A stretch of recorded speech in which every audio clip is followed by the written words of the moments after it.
হওয়া তো তারা কিসের, আগে দুটো কথা বলি তারপর পরিচয় হবে। বলুন। সাথী কেমন আছে? ও ভালো আছে, আপনাকে তো ঠিক চিনলাম না। তুমি চেনে কি হবে, সাথী আমাকে খুব ভালো করে চেনে।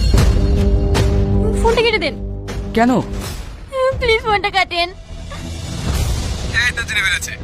সাথী, তোমার ঘরে দিলটা কেমন আছে গো? অনেক মিস করছে ওটাকে। দয়া করে আমার জীবনটা নষ্ট করো না আজিজ, ফোনটা কেটে দাও। আমাদের এতদিনে ভালোবাসা তুমি ভুলে গেলে সাথী? কি উল্টো পাল্টা বকছিস? কে তুই? নাম তো জেনে গেছো, একটা ভিডিও পাঠালাম, মুখটা দেখে নাও। করছো আজিজ? ওই কি করছে? কফিতে কি মিশিয়েছো তুমি?